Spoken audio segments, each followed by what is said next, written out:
Estamos de volta aqui no Jornal de Blumenau, agora com o nosso bloco de entrevista, hoje para conversar com o vereador Silvio Zimmermann, do PSDB, para falar sobre a participação, o desempenho na eleição de outubro aqui no nosso estado. Obrigado, Silvio, pela participação. Poxa, eu que agradeço, é uma grande honra poder estar aqui contigo novamente, é sempre um prazer.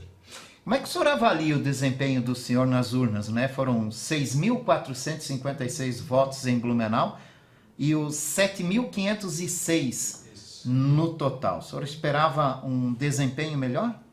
Olha, é uma questão complexa numa eleição polarizada como nós vivemos, né?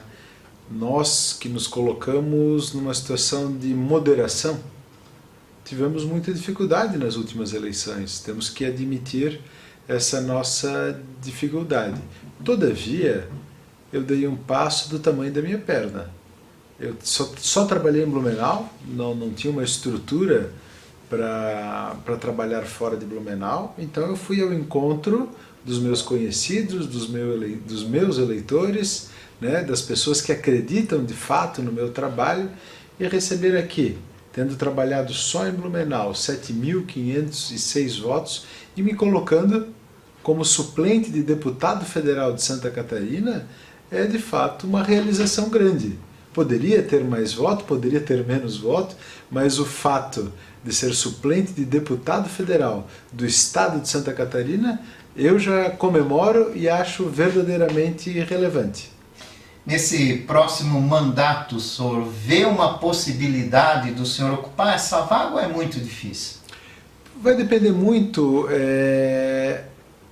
Tivemos um problema, uma leitura talvez mal feita mais pela cúpula do partido, e elegemos só uma deputada.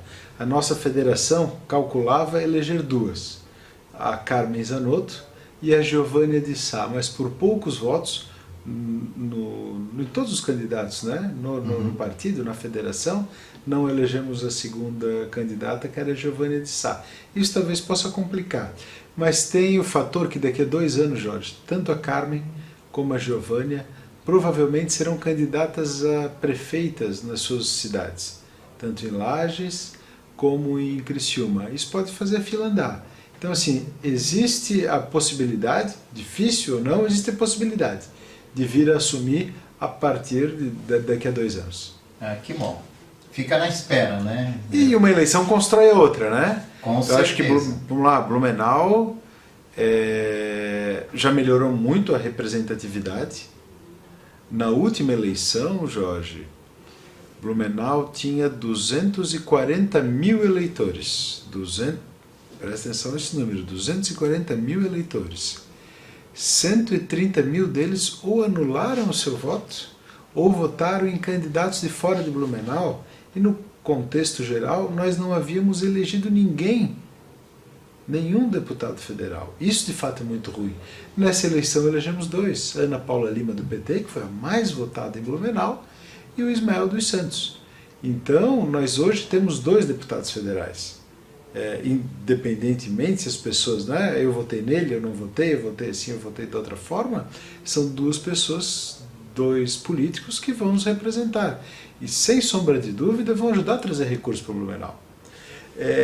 O blumenauense tem que entender a importância da representatividade. Nesta eleição se repetiu o fato de muitos, ainda não sei o número porque acabei ainda não fazendo esse cálculo, mas muitos blumenauenses votaram em candidatos de Joinville, de Criciúma, de Chapecó, do oeste catarinense, em detrimento dos candidatos daqui. Isso vai refletir no tanto de recursos que vem para Blumenau. Eu li uma nota da Federação das Indústrias de Santa Catarina, Fiesc, que fez um levantamento de 2020. No ano de 2020, Santa Catarina pagou de impostos a Brasília, mandou recursos para a União, no montante de 66,7 bilhões de reais. Em infraestrutura, o estado de Santa Catarina recebeu de volta aproximadamente 400 milhões. É constrangedor, é vergonhoso. No orçamento geral da União, Santa Catarina recebeu 6,7 bilhões de volta, 10% daquilo que arrecadou aos cofres da União. É vergonhoso, e as pessoas têm que entender que só vai mudar quando se unirem e elegerem os candidatos daqui, e ter deputados, e ter senador, se possível, daqui da região. Isso é uma questão histórica. A primeira eleição para o governo do estado foi em 1880. De lá para cá, o Vale do Itajaí tem sido sempre uma das regiões geográficas de maior arrecadação e maior número de eleitores e menor representatividade, mas isso é porque as pessoas daqui votam em candidatos de fora. Então a gente vai continuar por muito tempo, enquanto não mudar essa realidade, sendo ignorados pelo governo federal. Nós somos ignorados pelo governo federal, basta ver a BR-470. Uma rodovia que transporta toda a riqueza gerada no Grande Oeste catarinense, no Planalto Serrano catarinense, no Vale do Itajaí, que vai em direção aos portos de Itajaí e Navegantes, que juntos têm mais berços de atracação que todo o estado do Rio Grande do Sul, é uma picada. A BR-470 não passa de uma picada. É intransitável. Qualquer pessoa que transita por lá, que tem que passar pela 470, se arrepia, porque é perigosa. Quantas pessoas morrem? E a dificuldade de tudo aquilo, toda aquela riqueza que o estado de Santa Catarina produz ser exportado é muito grande. Então o custo disso tudo para a gente é maior. Se tivéssemos uma 470 duplicada, arrecadaríamos 15, 20 bilhões a mais para a União.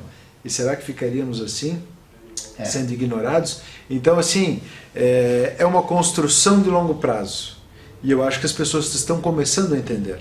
Né? Já elegemos 2, poderia ter 3, né? Mas elegemos 2, 4 deputados estaduais. Então, a representatividade aumentou tanto no estado quanto em Brasília. Né? Isso mesmo. Mas, apesar de todo o discurso do senhor ser positivo, nós temos que lembrar a culpa dos partidos nesse processo e nesse resultado e de alguns candidatos também, né? Vamos trazer um pouco para nós. Eu acho que aí, desculpa interromper, mas o Brasil precisa de uma reforma política. Faz tempo, né?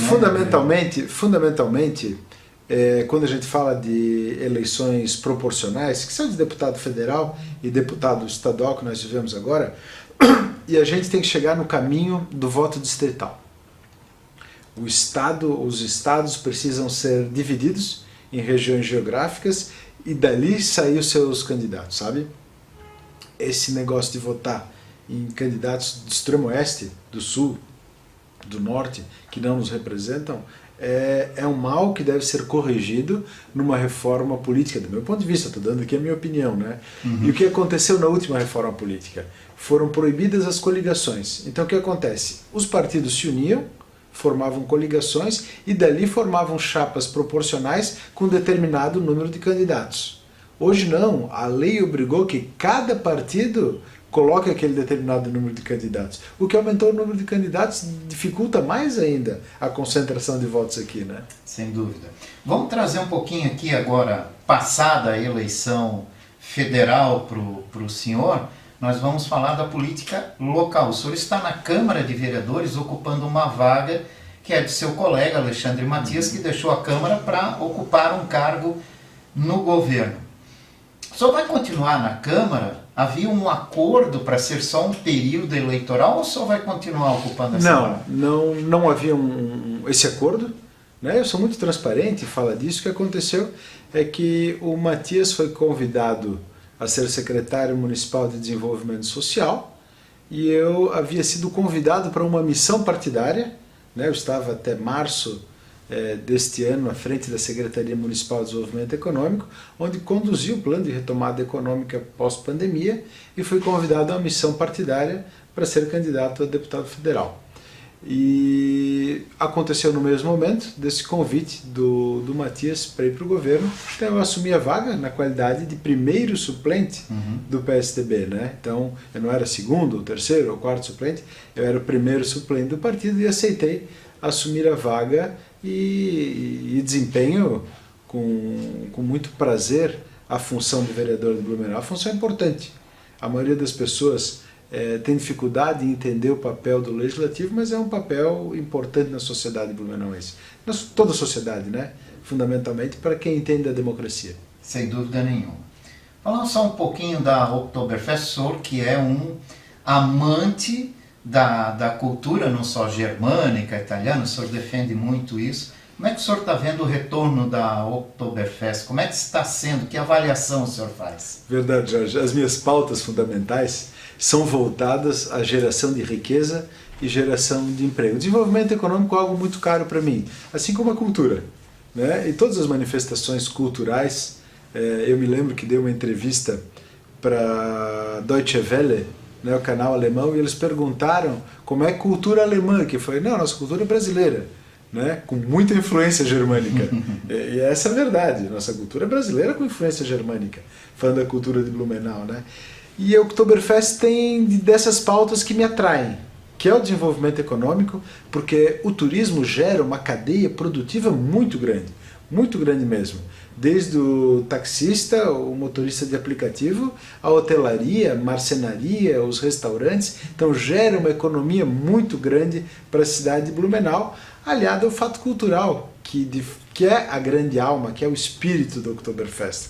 Então nós celebramos uma Oktoberfest bonita, né? Os desfiles, sem sombra de dúvida, são uma das mais belas manifestações culturais populares do Brasil, a céu aberto. Eu tive a oportunidade de morar no Rio de Janeiro, morei na Bahia, conheço o Carnaval, né, festas de São João, e vou dizer que o desfile da Oktoberfest compete com qualquer uma dessas atividades que envolvem o turismo e que envolvem a cultura, mostrando um pouco das nossas origens e da nossa cultura, né? Então é maravilhoso poder celebrar o retorno do Oktoberfest. As pessoas esperavam isso depois da pandemia, né? E a gente mostra aí um público ordeiro de forma geral, a Oktoberfest muito bem organizada, as cervejarias de Blumenau participando. Isso também é muito importante, é mais uma cadeia produtiva inserida no Oktoberfest. Então é um momento de celebração, não só para Blumenau, mas para todo o Vale do Itajaí. Vereador, obrigado pela sua participação. Eu que agradeço a oportunidade.